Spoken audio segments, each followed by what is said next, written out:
welcome to the Healing for the Heart podcast. It's really good to have you with us. We've got a different kind of podcast today. Usually I only have one guest on the podcast, and today, not one, not two, but three for the price of one. Three guests on the podcast, and we can tell already that it's just going to be a bit of a rowdy podcast. That's really where we're going with this. But welcome to People Just Like Us, our podcast, the podcast of Healing for the Heart, where we talk to people just like us, and not one person just like us, but three people just like us today. I am delighted that today on the podcast I get to introduce some of our trustees to you. So we've got three of our trustees here. Two are AWOL, busy doing something else, but we've got three stalwarts who have come and who are going to chat on the podcast today. So I'm going to get them to introduce themselves first. So we're going to ask them to tell us who they are and just a wee bit about how they got involved with Healing for the Heart, or how they knew about Healing for the Heart. And we'll go one at a time, shall we? So Rachel, why don't you introduce yourself?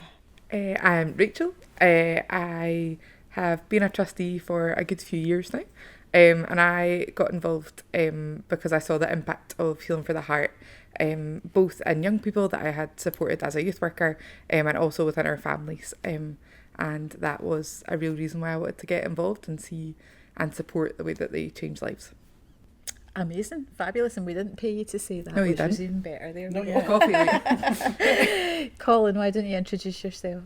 Hi, I'm Colin. I am reasonably new as a trustee. I've been on probably just over a year, just around about a year. I have managed to land the post of chair as trustees, so finding my way through that. How did I get involved? I don't have any direct user experience or connection, but I've known Shona for a good number of years, and I've just heard of the journey Healing the Heart has had since it started. And Shona just invited me to think about being a trustee, so I was delighted to do so. Fabulous, but you've got a background in community work as well, though, haven't you? I've got a degree in community development and a background in community work. Yeah. Yep. So coming with a lot of experience. So we'll not play down your talents and your gifts away. And Gwen. Me, well spotted. I'm Gwen Henderson. I'm sort of in between these two guys in my longevity on the board. I'm sort of in the middle there, and I loved what you're saying about people like us, because I think in some ways my passion for being on the board comes because I was one of those people. I was one of those people that Healing for the Heart helped when I was in a really dark space and taught me skills and resources that really transformed my life, and in particular top tips of ways to stay grounded and calm in the many stressful things that I was facing. Fabulous. Whoa, that made such a huge difference to me. I couldn't help but want to sort of pay it forward or pay it back, because I thought, how can I stand with these guys doing such a creative and innovative pioneering work, because let's face it, that's what it is, in Scotland. And when you said, is that something you would think about? I thought, hey, count me in. Fabulous. And obviously all of those grounding skills you are now employing right at this now. very moment. I'm looking for 4 colours in the room. We do have a real varied board of folks, don't we? Lots of different experiences, lots of different backgrounds, and lots of different skills in terms of what you guys bring to the board. I wonder if there are things that you think about as a trustee that really kind of get you going. What gets you up in the morning as far as doing the trustee thing is concerned? Gwen's touched a wee bit on it just now. What about you guys? What really gets you going as far as being a trustee is concerned? Don't all fight about who goes first. I know. Well, that's an interesting question. I think probably just at the moment it is just to see what the possibilities are, and there's lots of challenges as well, financial challenges, all sorts of challenges, as trustees know, but just the possibilities. I get excited when I hear some of the ideas, some of the posts that are being created, some of the different ways of doing things. I get excited about the values of the organisation.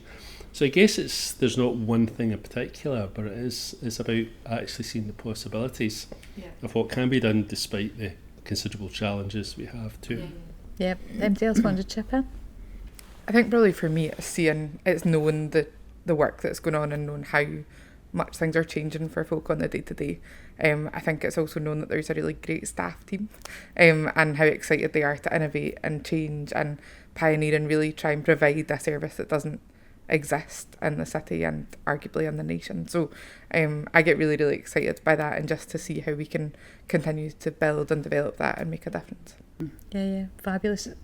Anything you want to add? I would really build on that, because I think one of the reasons why it's exciting to be existing is because we see the strains and the stretches on many of the services that are trying to provide care, and also trying to create a safe way for people to begin to talk about mental health. Yeah.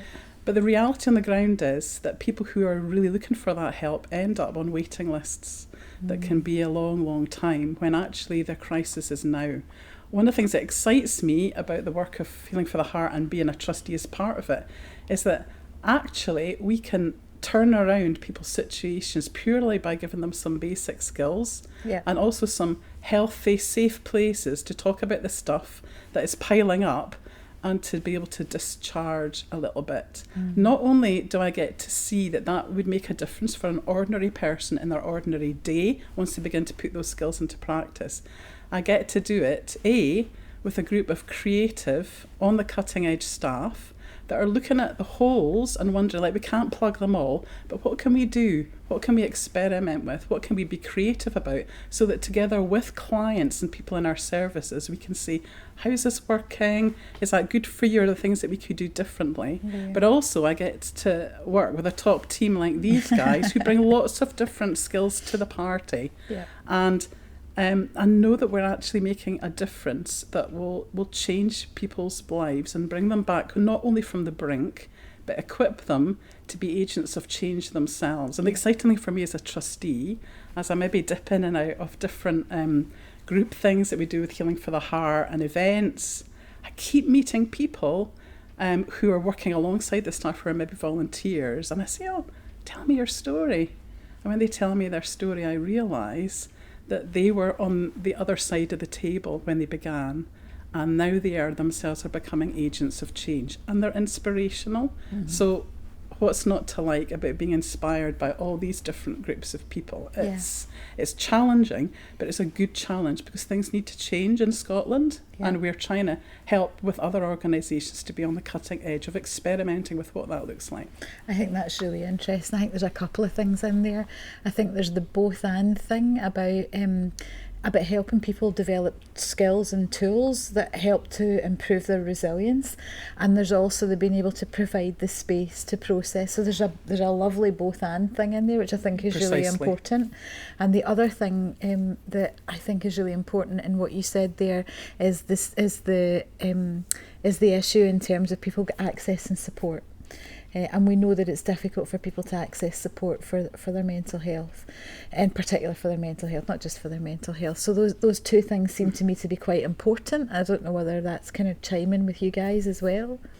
Yeah, I think the both and is critical, because it's innovative, but it also means that people have a space that's not just counselling or not just group work, but there's a linear thing between the two. You know, it brings a chance for people to come where they're at and access services for what they need in that space, rather than just a kind of 12-week kind of thing that they have to do. It's actually more of a space of meeting the clients where they're at, to give them space to really do what they need to do in order to improve lives. And I suppose that's one of the things that we've, for a long time as an organisation talked about and said to anybody that will listen, is that everybody that uses our services or is part of the organisation as trustees or staff or anything else, there's always a name behind the number. Everybody's got a name.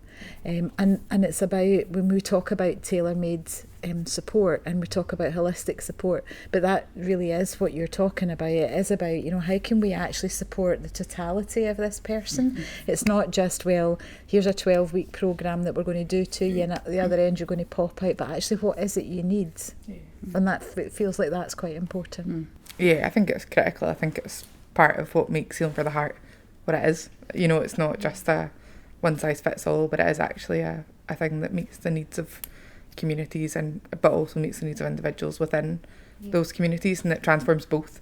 You know, it's not just it's not just about you, but actually the impact that your counselling has is your whole wider community, but also your community groups have the potential to change everything around you. I think that's really exciting. Spot on. Yeah, absolutely. So you've talked a wee bit, or we've talked a wee bit about, one of the issues being access to support for folks in communities. What other kind of things are you guys seeing around, whether it's because of your involvement with Healing for the Heart or just in the communities, because you're from different communities and you've got different networks. What are the kind of things that you're seeing at the moment that are impacting people's mental health and well-being, or their ability to move forward if they hit a wall or they hit a bump in the road somewhere? What are you seeing are the things that are there for them? I think there's a culture of fear and uncertainty about all sorts of things. In communities at the moment. I we have a family where I work, and as a kid who gets terrified about COVID type diseases that might come. And he's 8. When I was 8, it was Doctor Who that terrified me, and that's kind of how it should be. And I think people are just perhaps exposed to the news more, social media. There's all these pressures, there's financial pressures as well, cost of living, uncertain world. I think that actually translates into a lot of people's everyday lives of just increased anxiety and uncertainty.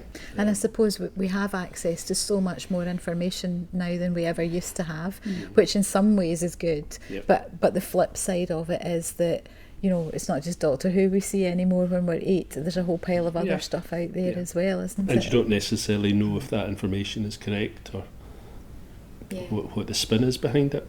Yeah, absolutely. So anything else in terms of stuff impacting folks? Obviously that's access to information, that's the stuff that's going on in the world that people are seeing. Anything else that you're seeing? One of the things I've experienced in my own life, maybe it's different for younger people growing up today, I don't know, but was that I never felt quite safe in Scotland to be honest about how you were really feeling. There was kind of an expectation to stiff upper lip and bag it and just keep going. And I think I've experienced a lot of people realising that's not sustainable for them. The hard question is, where do you find a safe place to tell that story in a way that doesn't mean you end up telling it again and again and again, but you can tell that story in a way that discharges some of the emotions within you that are connected to that experience from the past. So for me, one of the lovely things about Healing for the Heart's approach to being trauma sensitive and supportive of that is the little things we can teach people that can help them how to deal with that. But also the bigger ways in which we can help people to see there might be another story behind their story that has hope at the end.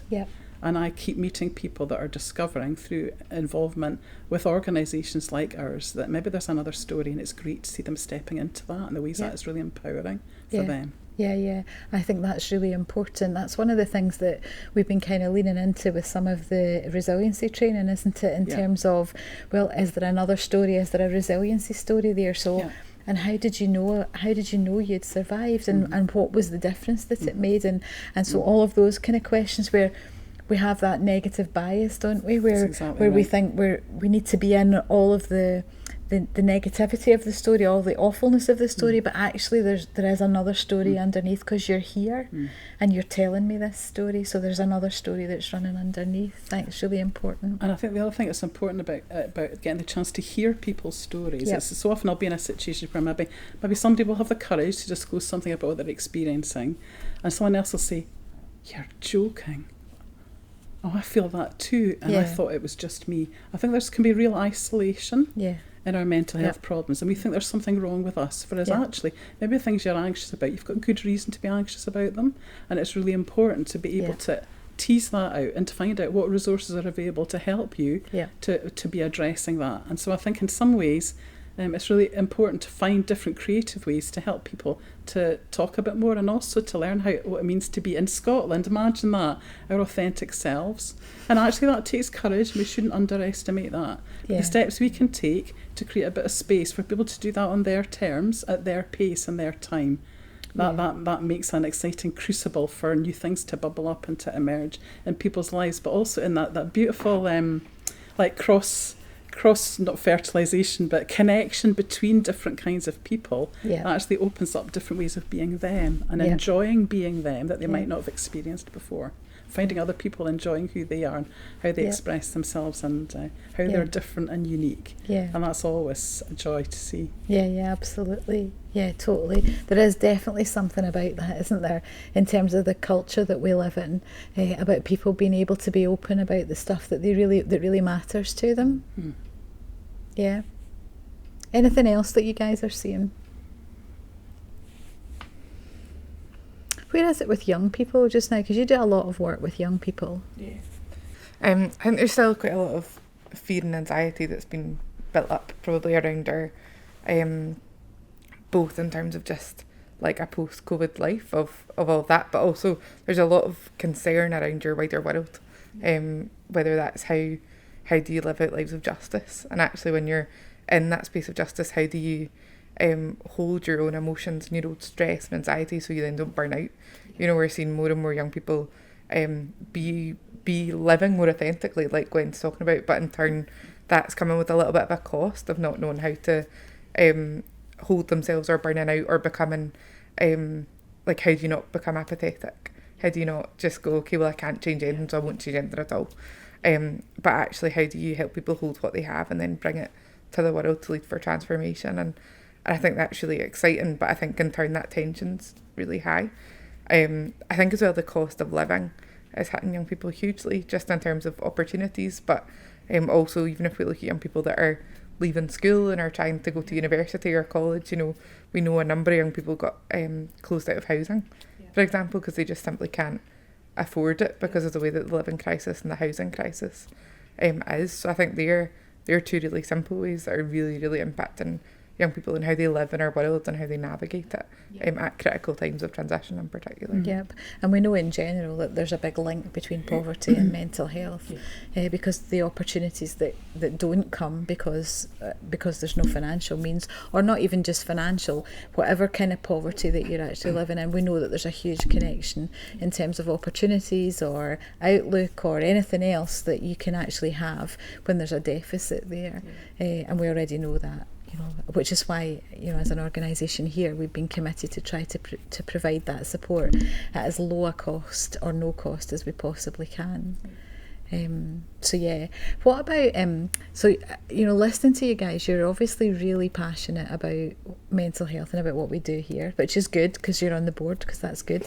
But you know, I guess I have a question round about the board in general, because as a board we've been talking about increasing our numbers on the board over the last year or so, and how we would do that. So I guess if this is going out and people are listening or people are watching it, then what would you say to, you know, how would you encourage them in terms of being involved with us, whether it's in the board or volunteers? Why should they do that? What's that? What's in it for them? What's in it for us? I think one of the things that can really be offered, whatever role you took on, is a sense of community, a sense of belonging. Whether it's, you know, if you joined as a volunteer, applied for a job, joined the Board of Trustees, and they're not separate communities; they're all sort of interlinking circles, if you can imagine. And there's intersections like the Venn diagram. And I think there's a lot of people maybe looking and craving that idea of community, maybe feel a little bit isolated, a little bit kind of detached, and I would say, you know, there would always be a role somewhere here for someone that would enhance and value and nurture skills and talents that they may have, and there's a great joy in doing that in itself. As a board though, in terms of skills and whatnot, because that was a beautiful link into that question, wasn't it? In terms of skills and whatnot, what are the kind of things as a board that we think we're looking for, that would really bolster Healing for the Heart in terms of its capacity to do even more than we're doing at the moment? I think people don't realise how much diversity they might bring to the table on a board just by being them. Yeah. Sometimes I think you get scared when you think about joining any kind of new group, that you think you have to fit into a particular shape, and that folk will judge you if you don't fit into that shape. Yeah. And I think the joy of being in a group like this, that I would say in terms of my experience of being in these different groups, is at the cutting edge of willing to be experimenters, willing to try things out, and willing to do that together. Yeah. That is where real creativity begins to happen, because we're not saying we're looking for one solution to fix all the financial, the justice, all those issues. We're not looking for one solution. We're looking for people to come together to provide a creative, like, popcorn machine of what are the different things that we can try. And actually, the more diversity we have of people with different life experience, of different mental health experience, different family and community and work experience, the more chance our popcorn machine has to produce something really tasty. Mm-hmm. And if it's not tasty, well, we'll try another flavour, but it won't be you. Yeah. Anything else? I think don't underestimate what you can bring. We all come from, our boards actually, from multiple different kind of socioeconomic groups. We've all got very different life experience. There's a wee bit of an age difference. But actually there's... Thank you. To throw that in. I know that word very well. So yeah, there's space where we all come as ourselves and actually bring our own stuff. But actually in that space, it means that we can ask each other questions that help bring out the best in Healing for the Heart. There's a beautiful space where we can sit and go, okay, this is what we're looking at. What do you think? How can we come in the middle? Actually, what best serves organisation? So really, if you're at all interested, then actually it's about a willingness to come and try and communicate. It's about being courageous with your opinions and also being willing to give it a try. You might not be the best thing. It might not be your ideal situation. You might make mistakes, but actually that's the point of having a group as well, that we can build and we can learn and grow from one another and strengthen each other. And I think really what we need in a board is a continuing diversity, but also we need people who are going to be willing to try and bring their skills, whether that's in finance, whether you love multimedia, whether you love telling stories, whether you love taking notes at meetings. That's a huge skill. Amen. There's so many spaces that actually, by you just coming and being you and bringing what you're passionate about, there could be room for you to serve in that way. So don't be off put if you don't fit the boardroom vibe, because most of us don't, and that's what's beautiful about it. Yeah, and so I think we are actively recruiting trustees. That the details for that are on our website. So if people go to our website, which is www.healingfortheheart.co.uk, and they click on the Support Us menu at the top, if they click Support Us and scroll down that page that comes up, they'll get there's a box on that page that says our current vacancies, basically, and amongst our current vacancies is the trustees vacancy. So people can look at that and they can see exactly what it is that it entails being a trustee, and we really should put in what you get from being a trustee as well, shouldn't we? And make sure that that's on the website as well, because that is important too. I want to put, I'm going to put you guys on the spot and ask you a question that I've not told you about. And I'm going to ask you the question, and then I'm going to give you 2 minutes to think about it while I tell people how they might get involved with the podcast here if they want to get involved with it. And that'll give you 2 minutes to think about it. So, if money was no object, no resources any object at all, what do you think Healing for the Heart could be doing in 2 years' time, 5 years' time, 10 years' time? What could we be doing if there was no limit to resources or people or anything else? Then what could we be doing? Hold that thought. And if you're watching the podcast today and you think, I could do that, I would like to be on there, or I'd like to be a trustee, go to the website, absolutely. But if you're thinking, I'd really like to come and chat about mental health because I've got something to say, then we would really love to hear from you. So you can message us on any of the social media channels that this goes out on, or you can contact us via email.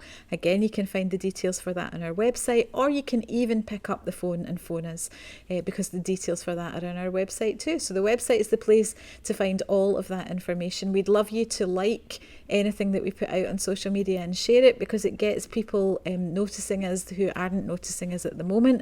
And if you're watching this on YouTube, we'd love you to give us a wee like on this as well, so that can boost our following and our numbers there too. I think I've given these guys long enough to think. So here we go. The big question, as trustees, what are you dreaming about? If there was no barriers in the way, what are you dreaming about? Don't all rush at once. Who wants? Look at you. I love the fact that we've got the beginnings of a pioneering, experimenting, cutting edge little hub for mental health in Glasgow. I would love to see that seed plant hubs in other parts of Scotland in 2 years, in 5 years, in 10 years. Fabulous. Excellent. Now you can't say me too the same. Anything else? Go on. Yes. Okay. I similarly, but not the same, would love to see satellites in spaces and communities where mental health resources are needed, where we know poverty connects mental health, and actually where that service can be in the heart of a community, that then births something that allows young people, that allows families, that allows communities to engage with mental health services and to ultimately debunk or support the other charities around there to debunk the stigma around mental health, and actually so that people can access services and help begin to go on a journey of finding hope and life again in their communities, and so that it can be there that then bubbles out and impacts their community to the point that we don't need to have a satellite there anymore because it's going so well and we can move and go somewhere else. That would be my hope. Brilliant. Fabulous. Colin? Last but not by no means least. Do you want a curveball? Oh yes. Hear me out. Yes. Oh, okay. But wind up and close the doors. Mm-hmm. Because if we wind up and close the doors, it means we've done our job. And it's about changing the culture of Scotland and the relationship that we have with mental health.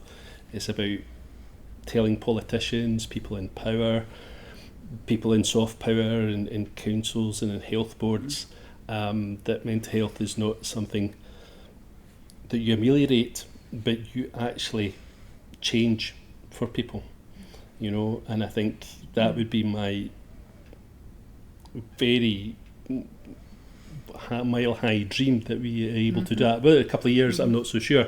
But in the same way as I'm slightly concerned, sometimes we normalise things like food banks and I recognise the need for them, but and normalise them, we're saying they're here to stay, they're here part of the culture. We shouldn't be part of the culture here as well. And it would be a much healthier, a much more vibrant, a much more rich Scotland if we close the doors, say there's no more work for us to do. Absolutely. Let's go and find something else. So that would be my dream, is actually to shut the doors, go home. Fabulous. And I'm loving that, because in some ways I think, you can often see for yourselves, I would agree that in some ways we are here with the goal of working ourselves out of a job. Because we want things to be so transformed that actually we are all taking care of one another, and you don't need professionals to do it. Yep. Fabulous, and what a great place to land, isn't it? Thank you so much for coming in and for chatting on this. I'm so glad that people have got a chance to meet some of our trustees, and we are hoping as trustees that we get a chance to meet some of you really soon, because we're hoping that you go onto that website and look at the details for how to get involved with Healing for the Heart, and you come and you become one of our tribe here, where you share the same passion and where you find that kind of community that these guys have been talking about. We are so glad that you joined us today on People Just Like Us, and we really look forward to having you join us on the next one.